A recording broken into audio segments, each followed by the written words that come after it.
فاجأت يا عمر من شبه قصة ليونيل ميسي مع قصة كريستيانو. دياغو أرماندو مارادونا. احنا اليوم أيوة. نتكلم عن مارادونا. فرحة قلوبنا معاكم. أيوة. انتوا رياض محرز انا احبه. كرة القدم يا عمر دائما مربوطة في الرجال صح؟ اكيد. طب ليش ما نتكلم عن النساء؟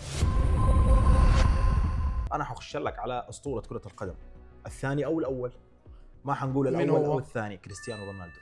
خلينا نقول الثاني. لا، احتمال يكون الاول. اوكي نسمع. الانسان هذا فعلا قصة نجاح. كريستيانو يا عمر انولد في البرتغال في قرية اسمها ماديرا. هذه جزيرة شويه يعني معزوله كذا، فهمت، بعيده زي قريه. الولد في عائله فقيره، ما هي من العائلات الغنيه. مثلا دحين قلت لي امبابي انت صح؟ جيب لي تاريخ امبابي في الامارات اتولد اتوقع. يا سلام، ففي فلوس. ما انولد في عائله فقيره وكافح زي كريستيانو. فكريستيانو لما انولد في ماديرا يا عمر، يقول لك من لما بدا يمشي كان يشوت اي شيء يطلع في وجهه. كان يشوت علب الكوكاكولا والبيبسي، الاشياء دي. كان يشوت شرابات يسويها كوره ويشوتها. حتى الفواكه. فكان عنده شغف فعليا من هو طفل يعشق كرة القدم. الين صار عمره 7 سنين. طبعا ابوه لكريستيانو كان شغال في بلديه المنطقه هذيك، وبنفس الوقت كان مسؤول عن ملابس الفريق في هذه القريه اسمها ماديرا. كان مسؤول عن الالبسه. ممتاز. فدخل على هذا النادي اللي اسمه ما كان يدري انه ولده راح يكون في يوم من الايام الاعظم في فعليا العالم. ما كان يدري. فكريستيانو بدا يلعب في هذا النادي اللي اسمه اندورينيا او اندورينيها، يعني هم كذا ينادوه، يختلف الاسم بس هو نفس النادي. كان عمره 7 سنوات. من اول ما دخل على هذا النادي، الاداره في النادي والكباتن والمعلمين اللي هناك معرقين يعني الاقوياء، اكتشفوا في كريستيانو حتى سموه بالنحله. من رشاقته وسرعته على طفل ما شاء الله، يعني كان واضح عليه الابداع. الين عام 1995 انتقل الى نادي ثاني اسمه ناسيونال ماديرا. اللي هو النادي الاول في ماديرا. لما صار عمر كريستيانو عمر 12 سنه. ممتاز. جاله اول عقد طبعا ناشئين، يعني ما هو احترافي، اللي مع نادي اسمه سبورتنج لشبونه. معروف. هذا كل الناس تعرف. طيب كم تتوقع الفلوس كم تتوقع قيمه العقد هذا؟ 100,000. 1500 جنيه استرليني. هذا كريستيانو يا جماعه بدأ ب 1500 جنيه استرليني طبعا، ومعاها اضافات اللي هي السكن والتعليم والاشياء دي. هذا كان اصعب قرار اخذه كريستيانو في حياته. يقول لي ليش؟ لانه نادي لشبونه قالوا لازم تروح، لازم تيجي عندنا في لشبونه. وكان هو مره متعلق في العائله. كان اول قرار صعب اخذه في حياته انه يبعد عن العائله خلاص. لما راح على لشبونه تنمروا عليه الناس هناك على نحف، وكان ضعيف وتنمروا حتى على اللكنه حقته. خلينا نقول انه هي لهجه مختلفه زي اي بلد فيها لهجات. تمام. اللاعبين القديمين في لشبونه بداوا يتنمروا على كريستيانو ويتكلموا عنه. طبعا هو ما اثر في الكلام هذا الين يا عمر في عام 2000 جاته النكسه. يمكن كثير ناس ما يعرفوا ترى كريستيانو جاله مرض. ايش هو؟ لما كان قاعد يلعب اكتشف المدربين اللي قاعدين يشوفوا ان كريستيانو قاعد يتنفس بطريقه غلط. في شيء غلط، ما هو مضبوط. شكله خشمه انا احس. لا، قاعد يتنفس بطريقه غلط. راقبوه على طول، فحتى هو نايم في شيء مو مضبوط. فاخذوه على الدكتور. الدكتور اكتشف انه كريستيانو يعاني من مرض اسمه مرض تسارع دقات القلب. عدم انتظام دقات القلب، يعني كان قلبه مو شغال مضبوط. وكان الموضوع هذا حينهي مسيره كريستيانو في عام 2000.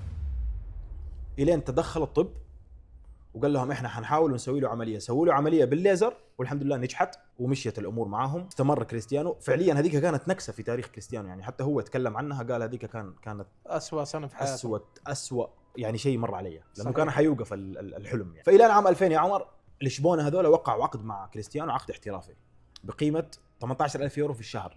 يعني في السنه تقريبا 200 وزي كذا. لما وقعوا معه عقد لمده 3 سنين في عام 2000 يا عمر، لما لعب مع مانشستر يونايتد شاف كريستيانو. طبعا كريستيانو تو موقع عقد ب3 سنين، ما يقدر يسيب. فجاء مانشستر قدمت عرض لشبونه لشراء كريستيانو رونالدو. كان قيمه العقد 12 مليون ونص. واو فهمت؟ فعليا زي البيتكوين يعني. اشتروه هم ب 120 وصل ل 10 اكس تقريبا. يا الله، 100 اكس عفوا، 100 ضرب 100 استفادوا منه. طبعا راح على مانشستر يونايتد ومعروف الانجازات اللي سواها. انا ما حتكلم طبعا، هذه الجمهور لك. كريستيانو وميسي يبغى لهم حلقه كامله اكيد والله فعلا. انا يا جماعه اذا تبغوا حلقه كامله عن كريستيانو وميسي، لايك وشير للغير وتعليق، لانه من جد المعلومات اللي عليهم مره كثير. ايوه انا وتفصيل عظيم. على فكره ترى انا استثنيتهم الاثنين دول من معلوماتي، لانه انا ما اقدر اتكلم عن معلومات بس عن كريستيانو وميسي. فعليا يبغوا حلقه، فحنسوي لهم ان شاء الله حلقه. يبغى لهم افلام. حكمل لك يا عمر باختصار لاني قد خلصت معلوماتي، ترى ما حطول فيها اكثر من كذا. تعرف انه بعدين لعب مع مانشستر وجاب انجازات، هذه حنقولها في الحلقه الخاصه. وحقق بالندور وحقق دوري ابطال اوروبا. ايوه. و2009 طلع عاد على القوه العظيمه اللي هي ريال مدريد، اللي فعليا نقولها بدون انا اللي صنعت كريستيانو رونالدو. ريال مدريد اللي شهرته يعني وصلته للعالميه ريال مدريد. بس انا هنا اختلف معك باسل. ايش؟ انا اشوف انه كريستيانو رونالدو نقل لمدريد هو بطل بالندور وحقق دوري ابطال اوروبا. صح، بس كانت يعني شهرة الفريق برضو تأثر، يعني متابعين ريال مدريد في العالم كثيرين، فكثير منهم لما شافوا إنجازاته اقتنعوا فيه. طيب سيبك خلاص، هذه في الحلقة الخاصة حنقولها أكيد، حنتكلم تفاصيل عن الأشياء دي. بس في حاجة لازم تقولها مهمة. إيش؟ لما كريستيانو وقف وقال هلا مدريد. ايوه معروف هذه.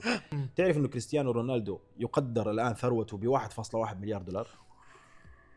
طبعا هذه مع الاصول. كريستيانو عنده فنادق، عنده شركات عطور، عنده شركات ملابس، عنده فتنس اللي هو نوادي رياضيه.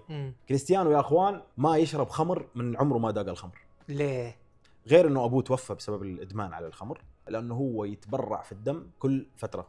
هذه عنده، وما يدق وشم برضه، ما يضرب وشم في جسمه. سبحان الله، تحسه مسلم بلا اسلام. بالضبط، وانسان خيري جدا، يعني يتبرع دائما، عنده تبرعات وعنده المنظمات الخيريه. طبعا هنيجي في ميسي كمان، ترى ما نجحت ميسي اقوى من كريستيانو في ذا الشيء في التبرعات. حتنصدم من المعلومات عن ميسي، انا ما كنت اعرف بس قريتها عنه. كانسانيا ياخذ نمبر عالي، رقم عالي. طبعا بالنسبه لدخله اوكي ما هو نفس يعني ما نقدر نيجي نقول لك اوه والله هو تبرع في نصف ثروته، اكيد لا يعني ما يقدر. بس انه له اعمال خيريه. وكريستيانو ترى ينام في اليوم 5 مرات. ينام في اليوم 5 مرات؟ هذه ضحكتني. بيشحن جواله كذا هو ينام 5 مرات صحيا، يحب ينام 5 مرات. وترى عنده مرض، ما هو مرض، هو مرض اللي هو الترتيب، يحب يرتب كل شيء. وسواس قهري. وسواس قهري. شايف الكاسات دي؟ أي. لو هو معنا ما حيقبل، حيحطها جنب بعضها بنفس الترتيب، يحبها كذا. وفي حاجه لازم تعرفها، ايش؟ ترى بامكانهم يحطوا اللوجو حقهم هنا على الكاسات. تبغى تحط اللوجو، تواصل معنا تحت، حتلاقي الايميل ورقم الجوال. اكيد. كيف كريستيانو يستاهل، والله يستاهل. طيب. لسه عندي بس ترى ما ابغى اطول على الجمهور. تعرف انه كريستيانو رونالدو كل امواله باسم امه؟ تتوقع انه في لاعب كان ممكن يتسبب بحرب عالميه؟ لاعب كرة قدم؟ ما اتوقع. لاعب في يوم من الايام كان حيسوي حروب داخليه في بلد. اتوقع دحين. لا زمان الكلام ده، لانه كان عشق الكوره زمان اكثر من دحين. ايوه صح، كان شغف اكبر. مين هو اللاعب اللي في يوم من الايام كانت صفقه، يعني المرحله انه لما نزلت الصفقه ما في احد يتوقعها؟ شوف، هم ممكن شعبين، يا برازيل يا الارجنتين. لا والله الشعب الايطالي. دياغو ارماندو مارادونا. احنا اليوم مارادونا. نتكلم عن مارادونا. طب انا بقول لك معلومه وحصدمك فيها. تخيل اللي في عمر ابائنا، يعني اللي يكون في عمر ابويا وابوك، اللي يتابعوا كوره قدم بشغف وقد تابعوا زمن مارادونا، حضروا لايف. ايوه، وقد تابعوا زمن ليونيل ميسي وكريستيانو رونالدو، ما زالوا يشوفوا انه دييغو ارماندو مارادونا افضل من ليونيل ميسي، زي ما احنا نشوف انه ليونيل ميسي افضل من امبابي وهذولا. ايوه نفس الفكره يعني. لا بس انا اقول لك حاجه، هم من وجهه نظرهم انه مارادونا انظلم مره كثير في حياته. يعني تخيل انه دييغو مارادونا يكون هو اللاعب اللي يستحق انه ياخذ البالندور، لكن وقتها نظام الفيفا ما يسمح انه لاعب غير الجنسيه الاوروبيه ياخذ البالندور. اوكي. فتخيل اول ما سمحوا انه يصير لاعب من اي جنسيه في العالم، اول لاعب اخذها دييغو مارادونا في عام 85 اعتقد. البالندور اللي هو جائزه افضل لاعب في العالم. ايوه. طب كيف تعطيها الاوروبي؟ ايوه كانت ما هي في العالم يعني. ايش؟ ايوه كانت زمان نظامها قديم في الفيفا انه ما ياخذها الا لاعب جنسيته اوروبيه. ايش البزرنه هذه؟ أيوة. ربحها واحد عربي ما يعطوه كان زمان، لكن دحين تحول طبعا دحين ايش أيوة. طيب خليني اقول لك قصه بسيطه. ايوه صح، قول لي كيف حرك دوله يعني كيف؟ انا اقول لك حاجه. في يوم من الايام رئيس نادي نابولي اسمه كواردو فيولا راح عند عمده المدينه، عند عمده ايطاليا، وقال له اسمع يا طويل العمر، اسمع الكلام اللي انا بعطيك هو. اسمع العلم. ايوه اسمع العلم وانا اخوك. دحين عندك روما عاصمه. روما يعتبر ترى من الجنوب. روما العاصمه. ميلان للتسوق وللشوبينج، او هي يسموها العاصمه الاقتصاديه. نابولي كل الناس تعرف انها بلد شعبيه، بلد بسيطه، بلد تلم الفقاره، لكن احنا عندنا اكلات يعني مثلا زي البيتزا النابوليتا، ألذ بيتزا في العالم. عندك الباستا والمكرونات، هذه كلها من نابولي. قال احنا بس نحتاج انه يصير في اضواء على نابولي. فراح قال له طيب ايش اقتراحك؟ قال له اننا نتعاقد مع دييغو ارماندو مارادونا. كانه في الزمن الحالي ده يعني مثلا كنا نتكلم على نادي نائي بيتعاقد مثلا مع ليونيل ميسي. وقتها كان دييغو مارادونا يلعب في نادي برشلونه، وصارت له شويه مشاكل ومارادونا سمن. كلم عمده نابولي فقال له كل الخزينه اللي موجوده عندي ما تكفي اني انا اشتري عقد مارادونا. يعني تخيل انه مدينه نابولي بالكامل او محافظه او قطاع نابولي ما يملك فلوس انه يشتري عقد مارادونا. ايوه. فقال له خلاص الموضوع عندي، انت بس اديني تم انك انت راح تدعمني وانا كمان راح اتفاهم مع الشعب. فتخيل انه صفقه دييغو مارادونا قط فيها المافيا ودفعوا فيها الشعب ودفعوا فيها الحكومه عشان يجيب عقده اللي كان قيمته فقط 13 مليون دولار. ايش كانت طفرانه ايطاليا للدرجه هذه؟ حتى كره القدم تغيرت ارقامها وارباحها. ايوه ما لقوا مستثمرين يعني. بالضبط. فوقتها اول ما راح على مدينه برشلونه ووقعوا مع مارادونا، رئيس النادي يقول انا رحت على كفي بعد ما سويت الصفقه. فيقول جلست فجاء سالوا النادي قال له ايش رايك في دييغو مارادونا؟ قال له هذا السمين العجوز احنا دفيناه وضحكنا على نادي نابولي. فكانت زي الصاعقه انه انا تخيل انا قاعد اتكلم عن مارادونا وانت تقول لي السمين العجوز. فكان في تخوف. لكن اول ما تمت الصفقه ارتفعت السياحه في مدينه نابولي. كان اللي يزوروا مدينه نابولي 1,100,000 سايح. اترفعت 181%. يعني وصلت 4-3.5 تقريبا. اليوم اللي وقع فيه دييغو مارادونا كانت جميع الفنادق والمطاعم والبيوت لمرحلة انه الايطاليين خرجوا من بيوتهم واجروا للصحفيين وللصحافة بيوتهم عشان بس يصوروا لحظة دخول دييغو مارادونا الى ارض ايطاليا. كان ترتيب نادي نابولي ال12 من 16 نادي، يعني تقريبا في متذيل الدوري. وكان باقي له على فوق، وكان باقي له نقطتين ويهبط. اول سنه نابولي يتحسن مستواه، ثاني سنه اتحسن مستواه مره، السنه الثالثه حقق معاهم بطوله الدوري وراح حقق الدوري مره ثانيه وراح حقق الكاس الاوروبي. انت مستوعب نادي كان على وشك الهبوط؟ لاعب قوي يعني ما دام شهرته كذا خلاص طبيعي مو طبيعي. لكن انا دحين قلت لك كان احب لاعب لمرحله، يعني انا مثلا على سبيل المثال انا اشجع الاهلي لكن انا صرت احب النصر لانه كريستيانو موجود، وانا احب لاني انا احب كمان مين؟ ريال مدريد. فصرت احب النصر واحب الاهلي. صحيح. فكانوا الناس اللي موجودين في ايطاليا كمان يحبوا مارادونا لانه لاعب عظيم. فانقلبت الايه متى؟ في سنه من السنين كان في بطوله كاس العالم، وانت عارف مارادونا ايش جنسيته؟ ارجنتيني. فصارت المباراة ما بين إيطاليا والأرجنتين في أرض إيطاليا. لعب مع الأرجنتين ضد إيطاليا. الأرجنتين ضد إيطاليا في كأس عالم، ونص لاعبين إيطاليا أصحابه. أيوة. وأنت تتكلم عن مباراة نصف نهائي خروج مغلوب. صعبة والله. طيب مارادونا إيش سوى؟ كيف بقعها؟ هذه حركة يده. لا يا ريت. أنا سمعت مرة دخل هدف بيده. ايوه دخل، بس انا استثنيت المعلومة هذه عشان الهدف اللي جابه بيده سموه يد الله. يد الله. ايوه سيبك منهم هم. أيوه. فهذه اللحظة دييغو مارادونا البقعاوي طلع على الجرايد ايش قال؟ يا اهل نابولي انتم عارفين انه الايطاليين ما يحبوكم ولا يبغوكم، فاتركوا تشجيع ايطاليا وشجعوا معايا منتخب الارجنتين. والشعب صدق. انقسمت هنا وصارت في حروب داخلية. وجات ايطاليا بالكف يا معلم الدول الباقية اللي هي المدن الثانية.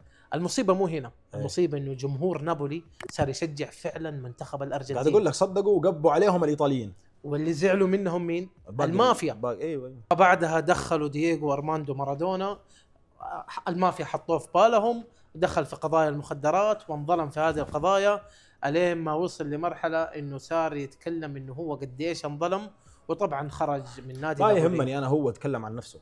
أيه. لازم الناس تتكلم. هذه ارقام بس بسيطه بقولها لك عن مارادونا.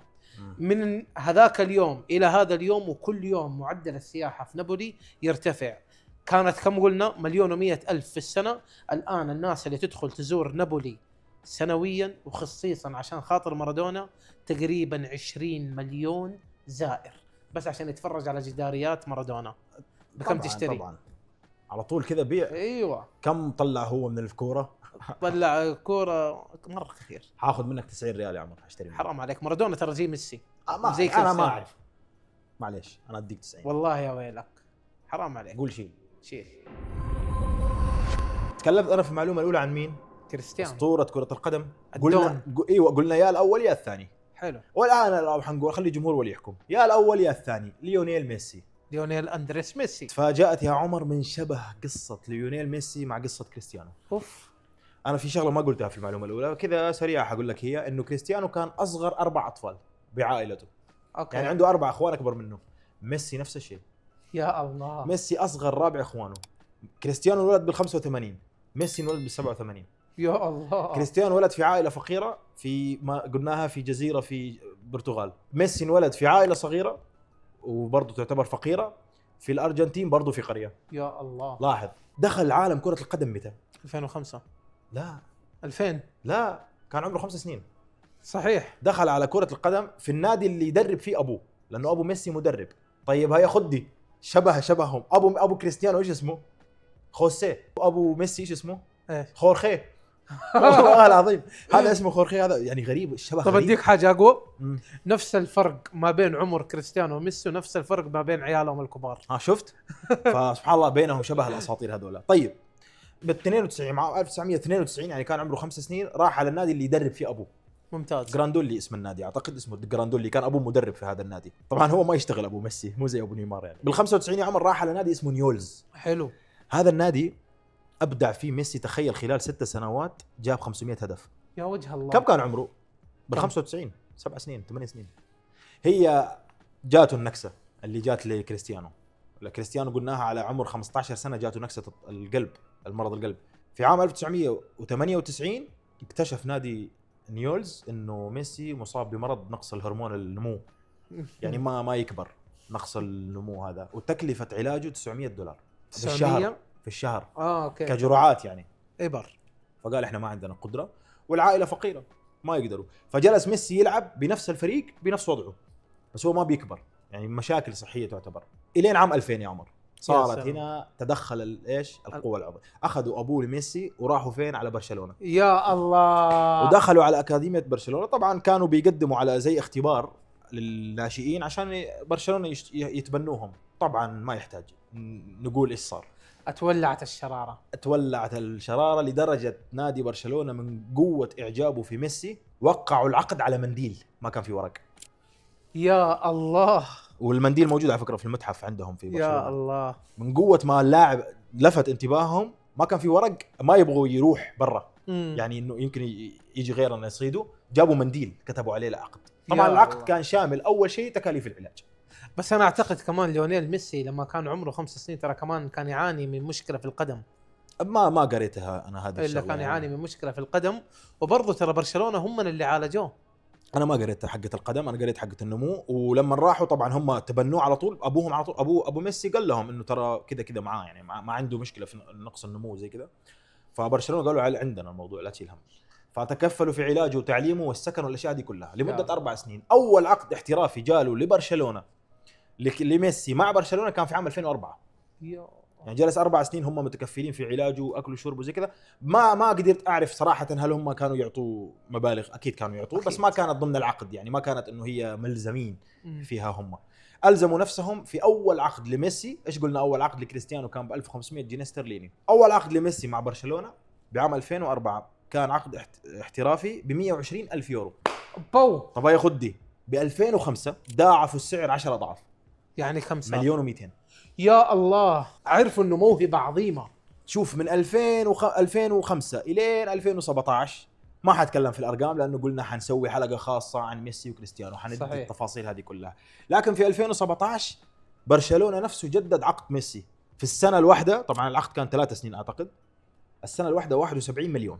كيف بيتكوين نظام هذول الناس هم بيتكوين، يعني ما يحتاج يكونوا فعلا. ايوه. طيب اروح لك للجانب الانساني من ميسي يا عمر. ترى ميسي عنده جمعيه خيريه باسمه اصلا كده، هو فاتح جمعية خيرية باسم ميسي. بيدعم فيها الفئة طائفية معينة ولا؟ ايوه، بما انه هو كان مريض هو صغير فيعرف المعاناة هذه. كان يدعم الجمعية الخيرية، تدعم الأطفال المرضى وزي كذا، مستشفيات وكذا.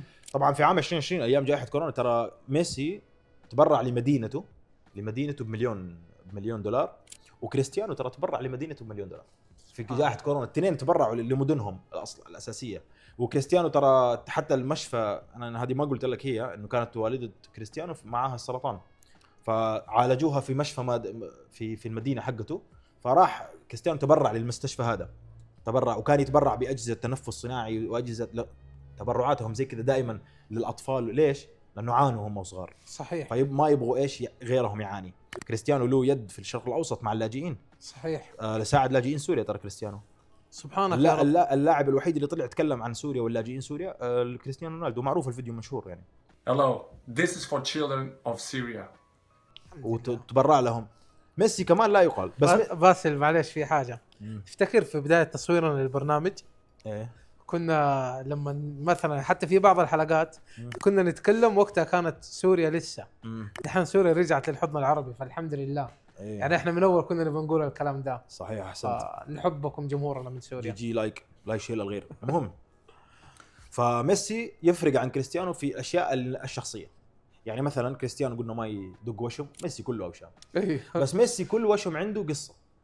يعني وشم ايام كان صغير مثلا، وشم يربطه في الماضي لما كان هو عنده نقص النمو، وشم زي كذا، فجسمه مليان اوشم معروف بالاوشم، عنده رجل اصلا معدوم دينا عكس كريستيانو رونالدو. ميسي تحسه منعزل، ما هو زي كريستيانو اجتماعي. كريستيانو شوف في ناس ايش يقول لك كريستيانو يحب الظهور، معليش يعني انت تتكلم عن اشهر رجل على وجه الارض يعني صراحه معليش كريستيانو اشهر رجل على وجه الارض، ما هو يحب الظهور، انفرض عليه الظهور خلاص. كريستيانو ياخذ على البوست الواحد في الانستغرام كرعايه $2,000,000. فهمت؟ والله يا بختهم نادي النصر. ايوه يعني كلام كبير عن كريستيانو وميسي، هذه معلومات حنقول لكم هي في الحلقات الخاصه. فميسي زي كريستيانو زي ما قلت لك مره، انا لما قريت عنهم الشبه عظيم. ايوه بس الشبه عظيم في انا ميسي بصراحه يعني مو عشان شيء، لكن انا اشوفه هو الجوت. طيب بس اخر معلومه عن ميسي انا قلتها عن كريستيانو، اللي قلت لك كريستيانو قيمته السوقيه، طبعا انا ما بتكلم عنه كلاعب، انا قلت لك كشركات وكذا 1,100,000 كان. ميسي اعلى مليار و100 عفوا ايوه. ميسي اعلى ب50، يعني $1,150,000. اوه ميسي تفوق على كريستيانو بهذه النقطه في الفلوس مع الشركات، لانه ممكن. ميسي له نسبه من شركه ابل 4%، ولسه كمان مع نايكي، وكمان على فكره ليونيل ميسي فهمت، فعشان كذا اخذ يعني صار اعلى شوي. لا بس ميسي ترى عنده شركات بترول. ايوه وعلى فكره هذه الاحصائيات ترى ما هي انت ذكرت شركات كريستيانو اللي هي الفنادق، المويه حقته أيوة. والمدري. ميسي عنده شركات في البترول، عنده في اشياء ثقيله. وعلى فكره برضو ترى اللي يحرك ليونيل ميسي ترى والدته. ايوه والدته هي اللي ماسكه اداره اعماله، زي كريستيانو برضو والدته. ايوه فالشبه بين الشخصين هذول عظيم جدا. فانت قيمهم، تبغى هذا الاول تبغى هذا الاول. سالني عن رايي الشخصي ما اقدر اقول لك مين الاول صراحه، لانه هذا يتفوق باشياء وهذا يتفوق باشياء. انا احب الاثنين هذول، وكنت لما اشوف مباراه ريال مدريد وبرشلونه كلاسيكو دي انا ما كلاسيكو الارض. كلاسيكو الارض يا سلام، انا ما اتابع كنت اتابعها وكنت يا اخي روبوتات، ما كان لعب عادي صح. والله الباص كذا، الكوره كذا، الهدف خلاص كيف ما اعرف. كل اللاعبين شوف انا في حاجه لازم يعرفوها الناس، اي لاعب عظيم في زمن ميسي وكريستيانو انهضم حقه. يعني على سبيل المثال نيمار ما قدر ياخذ بالندور واحد اللي هو جائزة افضل لاعب في العالم بسبب وجود ميسي وكريستيانو. صحيح حسن. مع انه مراوغ فنان، مع انه كل شيء، بس ميسي وكريستيانو قفلوا الطلب على كل شيء. يلا اشتري معلومتك. أيوه. شيل. كريستيانو نفس قيمة ميسي 100. أيوه. شيل.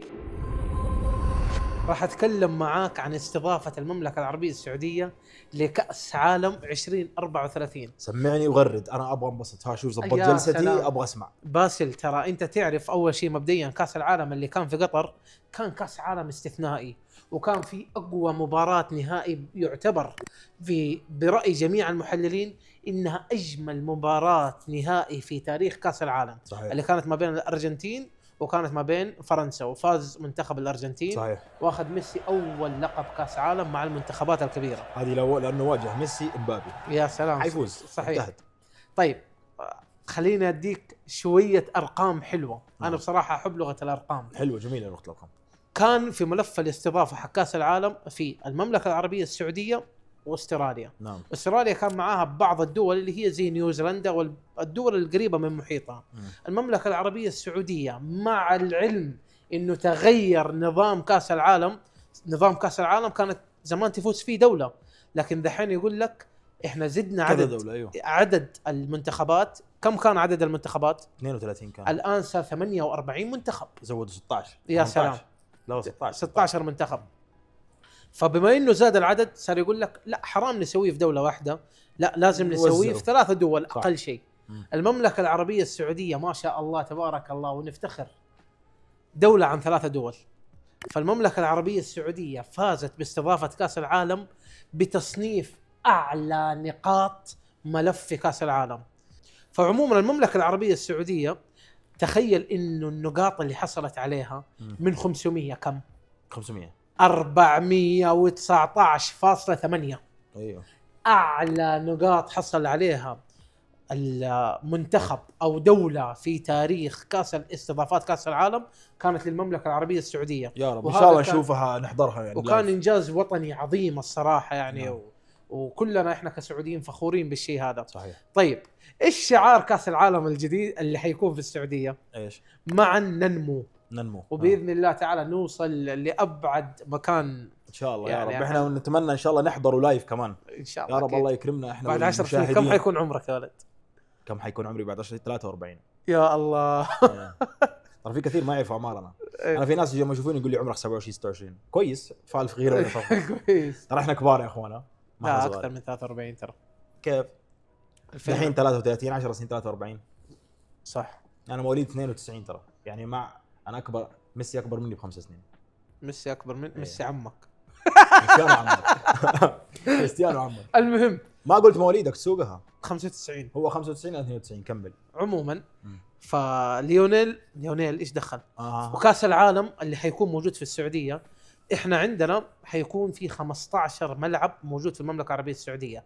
راح اعطيك اهم الملاعب اللي راح تكون موجوده والمدن اللي راح تستضيف فيها كاس العالم. رقم 1 الرياض. طبعا الرياض وجدة هذه اكيد. الرياض في استاد الملك سلمان الدولي. هذا الاستاد من اجمل ما تراه عينك. نعم. المرتبة اللي بعده في عندك استاد الأمير محمد بن سلمان، برضو من أجمل الاستادات الرياضية. هذه حتنبني. هذه اللي حتنبني. أيوه. في استادات حتنبني وفي استادات أصلا موجودة جاهزة. لكنها حتتجدد. وبرضو المملكة العربية السعودية اهتمت في موضوع المناخ والطقس، يعني حيكون الملاعب تغلق عشان التكييفات وبرضو تنفتح. وغير الملاعب اللي راح تكون على قمم الجبال، عندك الرياض، جدة، الخبر، أبها، نيوم.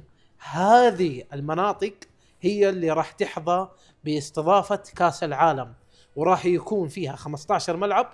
في ملاعب حتؤسس وفي ملاعب أساسا مبنية لكنها حتجدد للحدث العظيم اللي راح يقوم في المملكة العربية السعودية. يا رب ان شاء الله. زي ما قلت لك نقول من هنا ايش؟ معا ننمو ان شاء الله تعالى. ما يحتاج طبعا. احنا قلنا المجرد ما شاء الله تبارك الله. انا اقول لك هي يا عمر صراحه ما شاء الله تبارك الله.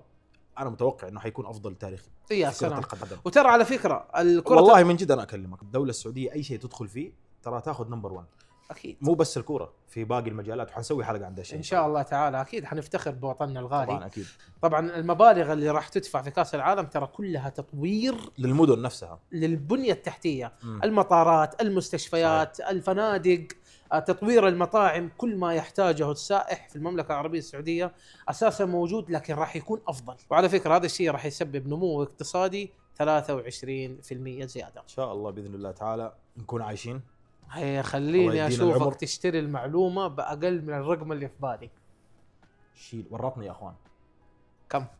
يا اخي جاتني هذه تركتك وجاتني ب 120 ريال. يا حيلة غصبا عنك. ما يحتاج. شيل. الفقرة الجديدة معانا يا عمر ما راح يكون طبعا الفقرات الماضية كان تحدي لهجات، كل مرة نتكلم بلهجة. فالمرة هذه خليناها توب 5، تحدي توب 5. فدحين المفروض انه باسل حيديني توب 5. حيسألني عن توب 5 اشياء انا حجاوبه عليها وانا حسأله عن توب 5 حتجاوبني عليها. ابدا سؤالي يا عمر. سؤال يقول اديني اسامي اغنى 5 لاعبين في عام 2025 في العالم. كل جواب 10 ثواني لا تطول. كريستيانو رونالدو. صح. ما حتقول الثروة صح؟ ما اعرف. كريستيانو ثروته 260 مليون دولار. هذه الكاش. انتبه احنا ما بنتكلم عن اصول مليار. اوكي الحسابات. الأصول ايوه الكاش هذا احسنت. رقم 1 كريستيانو. رقم 2 ليونيل ميسي. برضو المركز الثاني ليونيل ميسي 220 مليون دولار. احسنت. يلا ها نيمار. بدينا في الصعوبة. نيمار. صدمني والله يا اخوان من صح. جد. ايوه ورقم 3 كمان نيمار. ايوه كم ثروته؟ 200 مليون دولار. آه هنا حيعك. كيليان امبابي. يا راجل جايبها بالاسم. جايبها بالاسم كيف غاشش مني؟ لا والله بسألك بالله ما انت غاشش. والله ماني غاشش يا عيال والله ما يعرف اجوبتي كيف جبتها زي كذا. طب صح. بالله يقول لي الرقم كم تتوقع ثروته؟ ما ادري بس اقل من ممكن 190 180 180 صح. طب يلا الاخير اتحداك. بيكهام. لا اخطا في الخامسه، ركزوا. ها غلط بسرعه. اللي بعده بسرعه 5 ثواني باقي معك. واحد قبل شوي جبت اسمه، هالاند. لا قبل شوي جبت اسمه وذكرناه في الحلقه مره واحده وكذا تلميحه. بيكهام. واحد عربي. محمد صلاح. احسنت. مستحيل. لا ما يجي. الخامس اتحداك. محمد صلاح. انا متاكد انه في غلط في المعلومه. لا محمد صلاح صافي الثروه 90 مليون دولار في عام 2025 احنا نتكلم. بيكهام اغنى لاعب في العالم بس تراكميا. اوكي فهمت؟ تراكميا اغنى لاعب. بيكهام هو مالك نادي انتر ميامي اللي معاهم ميسي دحين. ايه صحيح. عمر جاب 4 يا اخوان من اصل واحده، مع انه ترى انا كنت ابغاك تقول الرقم على الفلوس. دقيقه. طبعا يا اخوان انا ضعيف في الكوره والله، ساعدوني بالله. دحين انا يا باسل ابغاك تديني توب 5 اكثر 5 حسابات عربيه فيهم متابعين على عربيه انديه عربيه صعبها عليك. على تطبيق الانستغرام. سهله. النصر اول واحد اكيد. معه. النادي النصر بمتابعين 24 مليون متابع. النصر قوي. اوكي طيب الثاني ما عديتني 10 ثواني. 1. طب لمح لي في اي بلد اي دوله؟ في السعوديه، في مصر. بس هذول الدولتين. ايوه. الاهلي المصري. الاهلي المصري 14 مليون متابع على الانستغرام، هو في المركز الثاني. والله الزمالك المصري. الزمالك غير موجود في القائمه. طبعا الزمالك زمان كان موجود في القائمه. الهلال السعودي. الهلال السعودي فعلا المركز الثالث في الانديه العربيه اللي عنده 11 مليون و100 ألف متابع. صارت صعبه الرابعه والخامسه. طيب اسمع الرابع بس انت لمح لي، هو سعودي ولا مصري؟ سعودي. الاهلي السعودي 6 مليون و400 ألف متابع. الخامس مصري ولا سعودي؟ ما حقول لك امانه بالله يساعدني. ما حقول يا لك اخي تعرفني مالي في الكورة. الوقت حينتهي. الاتحاد السعودي 4 مليون متابع. الخامس صحيح. جبت الخمسه صح. على فكره اقول لك حاجه عشان تعرف انه الحمد لله نمو الرياضه عندنا صار واضح بشكل جدا أيوة كبير. صح. ترى ما كان في ولا نادي سعودي في التوب 5 في الانديه. وكمان لا تنسى انه النادي الاهلي كمان السعودي جاب النخبه الاسيويه قريب، وهذا الشيء رفع من عدد متابعينه تقريبا 500,000 متابع. لا ما يحتاج. كرة السعوديه ما شاء الله معروفه يعني في الوطن العربي.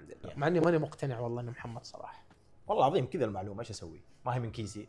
مستحيل. وصلنا للاخر. وصلنا لنهايه حلقتنا يا جماعه، والله تعبنا. اي والله الحلقه هذه كانت متعبه. بدينا الساعه 9 ودحين الساعه 1. جلسنا يا راجل سنه قاطعين ودحين رجعنا سنه في التصوير. طبعا والله ما يعرفوا خلف الكواليس. لكن نبغى دعمكم معنا يا اخوان، لايك وشير لاصحابكم وحطوا تعليقاتكم. لا تنسوا تشاركوا في المسابقه هنا في اليوتيوب، ما صعبناها عليهم ترى. انا لانه جوني ناس كثيرين يقول يا اخي ما عندنا سناب ما نقدر. انا موضوع عندكم ان شاء الله حتكون المسابقه هنا، وحنعلن طبعا في منصاتنا على اسم الفايز ان شاء الله. اكيد في منصاتنا حنتكلم عنكم، فتقدروا تتابعونا. هذا سنابي، هذا سناب باسل، هذا انستغرام، هذا انستغرام باسل، هذا تيك توك، هذا تيك توك باسل، هذا خلاص.